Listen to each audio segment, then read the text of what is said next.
Good evening, students. In today's videos of light reflection and refraction, we are going to see more about concave mirrors. First, we'll start with rules for obtaining images formed by concave mirror. Let's start with rule number one.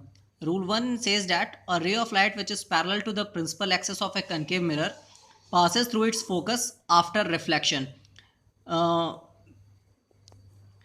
Means ray of light जो principal axis के parallel है, reflection के बाद वो focus के through pass होगी.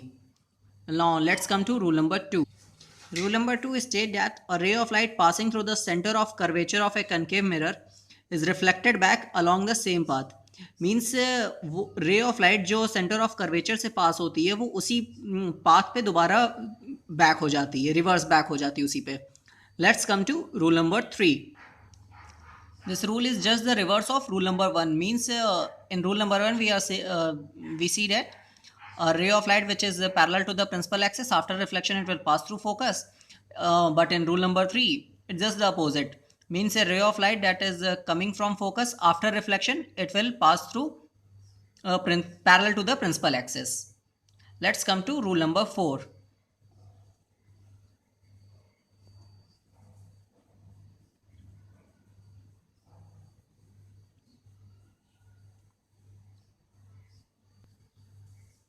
Formation of different types of images by a concave mirror.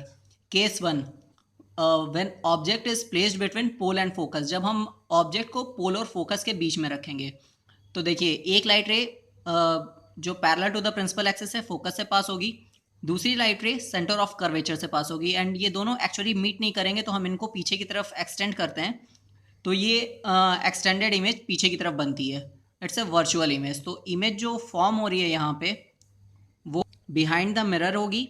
Image का जो नेचर होगा वो वर्चुअल एंड इरेक्ट एंड उसकी जो साइज होगी वो ऑब्जेक्ट से बड़ी होगी, मींस मैग्नीफाइड होगी वो इमेज.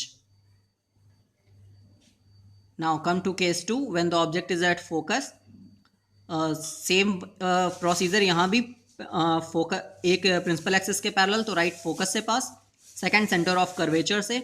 इमेज जो फॉर्म होगी यहाँ इन्फिनिटी पे होगी. इसका भी nature real and inverted and it is highly magnified. Now let's come to case three. When object is between focus and centre of curvature.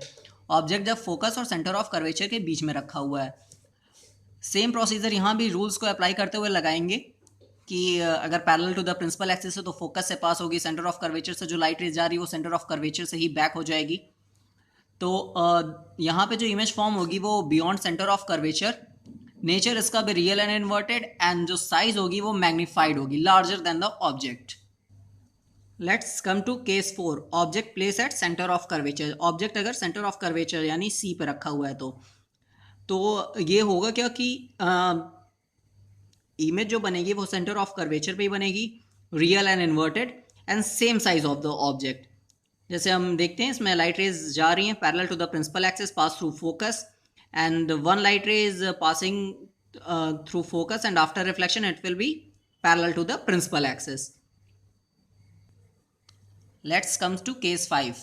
Object is beyond center of curvature. Object अगर center of curvature के पीछे रखा हुआ है तो ये जो बनेगी इमेज फॉर्मेशन होगी यहाँ पे between focus and centre of curvature. Focus और सेंटर ऑफ कर्वेचर के बीच में बनेगी. इमेज का नेचर वही real and inverted and smaller than the object यानी डिमिनिश्ड इमेज रहेगी. देख सकते हैं इसको. फर्स्ट लाइट रे जो जा रही है parallel to the principal axis focus से पास होगी.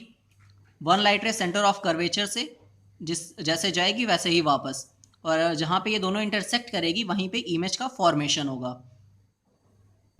Let's come to case 6. When object is at infinity. Two light rays from the same point top of a distant object. कोई light rays आ रही है जो टॉप ऑफ डिस्टेंट ऑब्जेक्ट से, ठीक है. रिफ्लेक्शन के बाद एक लाइट रे जो पास हो जाएगी एक पोल से जो पास होगी सेम एंगल बनाते हुए, दूसरी इसको जहाँ इंटरसेक्ट करेगी फोकस इंटरसेक्ट जो जहाँ पे कर रही है, जो इमेज बनेगी वो फोकस से बनेगी. इमेज का nature real and inverted and it is highly diminished.